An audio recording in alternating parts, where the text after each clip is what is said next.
வணக்கம் நண்பா. நம்ம இந்த வீடியோல பார்க்க போறது என்னன்னு பாத்தீங்க அப்படின்னா தி கம்யூனியன் கேர்ள் இந்த படத்தோட மூவி ரிவ்யூ தான் பார்க்க போறோம். ஸோ ரிவ்யூ போறதுக்கு முன்னாடி இது வரைக்கும் நம்ம சேனலை சப்ஸ்கிரைப் பண்ணா பார்த்துட்டு இருந்தீங்க அப்படின்னா சப்ஸ்கிரைப் பண்ணி பக்கத்துல இருக்கிற பெல் ஐக்கனை கிளிக் பண்ணிச்சுக்கோங்க. அவங்க வீடியோக்குள்ள போலாம். இந்த படத்தோட ஒரு ஒன்லைன் என்னன்னு பார்த்தோம் அப்படின்னா, ரெண்டு பேர் வந்துட்டு பப்புல போய் ஜமையா வந்துட்டு டான்ஸ் ஆடிட்டு இருக்காங்க. ஸோ ரிட்டர்ன் வரும்போது பாத்தீங்க அப்படின்னா அவரும் கொண்டு வந்த வண்டி வந்துட்டு வேற ஒரு பொண்ணை கூட்டு போயிருச்சு. சரின்னு சொல்லி ரெண்டு பசங்களோட வண்டியில ஏறிட்டு வந்துட்டு இருக்குமா அந்த பையன் வந்து விளையாடுத்தனமா காட்டுக்குள்ள வந்துட்டு காரை விட்டான்.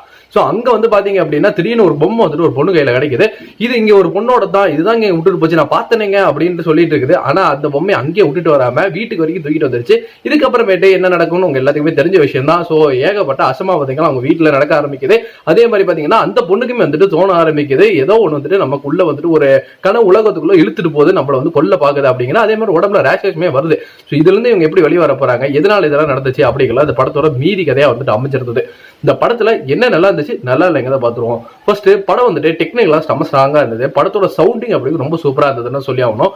ஒவ்வொரு ஹாரர் வர சீக்வன்ஸுமே வந்துட்டு கொஞ்சம் வித்தியாசமா இருந்ததுன்னே சொல்லலாம். ஸோ இந்த நன்னு கான்ஜரிங் பார்த்த ஒரு வரிசையில தான் இந்த படமும் வந்துட்டு அமைஞ்சிருந்த ஒரு டெம்ப்ளேட்டான ஃபார்மேட் தான். ஸோ காட்டுக்கு போறாங்க, பொம்மை கிடைக்குது, பொம்மையில இருந்து வந்து பாத்தீங்க அப்படின்னா பேய் இவங்க வந்துட்டு அட்டாக் பண்ணுது அப்படின்ட்டு. ஸோ அந்த பேய்க்கான பிளாஷ்பேக் அப்படிங்கிறது வந்துட்டு முழுமையா சொல்லாம அப்படியே வந்துட்டு அப்படியே லைட்டா வந்து பாத்தீங்க அப்படின்னா ஓப்பன் ஹேண்டடாவே வந்துட்டு விட்டுட்டாங்க. அது வந்துட்டு ஓகேவா தான் அமைஞ்சிருந்தது. இருந்தாலுமே இதுல அவங்க பர்ஃபார்மன்ஸ் அப்படிங்கிற ரெண்டு பொண்ணுங்கள் தான், அதே மாதிரி ரெண்டு பசங்களும் ரொம்ப சூப்பரா இருந்தது. ஒரு பையன் கூட வந்து பாத்தீங்கன்னா ரொம்ப சின்னதான கேரக்டர் தான். ஆனா மீதி மூணு பேருமே நல்ல அழகான பர்ஃபார்மன்ஸ் வந்து கொடுத்திருந்தாங்க. அந்த சின்ன பொண்ணு இருக்கும். ஸோ அதை வச்சு இன்னும் கொஞ்சம் வந்து பாத்தீங்க அப்படின்னா சீன்ஸ் வந்துட்டு ஒரு பயமுறுத்துற மாதிரி காட்சிகள் அப்படிங்கிறது வந்து எடுத்திருந்தாங்கன்னா இன்னும் கொஞ்சம் வந்துட்டு பாத்தீங்க அப்படின்னா நமக்கு வந்துட்டு பயம் இருக்கிற மாதிரி காட்சிகள் வந்துட்டு ஆட் ஆயிருக்கலாம். உதாரணத்துக்கு சொல்ல போனோம் அப்படின்னா ஃபர்ஸ்ட் சீக்வன்ஸ்ல வந்துட்டு ஹீரோயினுக்கு இது தெரிய வரும்போது இந்த பாத்ரூம்ல யாரோ வந்து கூப்பிடுறாங்க, யாரோ நம்மளை வந்துட்டு பாத்தீங்க அப்படின்னா அழுத்த பாக்குறாங்க அப்படிங்கிற ஒரு எண்ணம் தோணும் பாத்தீங்களா. அந்த ஷாட் அப்படி ரொம்ப சூப்பராகவே அமைஞ்சிருந்தது. அதுக்கப்புறமேட்டு ஒவ்வொருத்தருக்கா நடக்க ஆரம்பிக்கும் இந்த பிரச்சனைகள் அப்படிங்கிறது. இது வந்து பாத்தீங்க அப்படின்னா கதையோட ஓவர் ஃப்ளோல வந்துட்டு கொஞ்சம் லேக் வந்துட்டு இருக்கதா செஞ்சது. அது தவிர்க்கவே முடியல. ஏன்னா சாதாரண ஒரு டெம்ப்ளேட்டான ஃபார்முலா எடுத்துக்கிட்டு ஒரு 1.25 மணி நேரத்துல ஒரு படத்தை வந்துட்டு பிரசன்ட் பண்ணிருக்காங்க.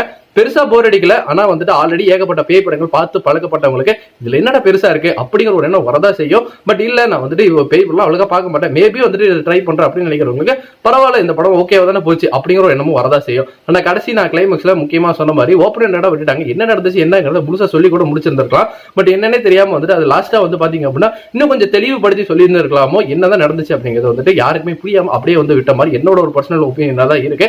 என்ன பொறுத்த வரைக்கும் வந்துட்டு ஒரு அபவ் ஆவரேஜான ஒரு பேய் படம் பார்த்த ஃபீல் வந்து கொடுத்திருந்தது.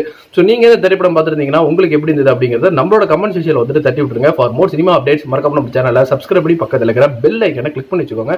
நன்றி, வணக்கம்.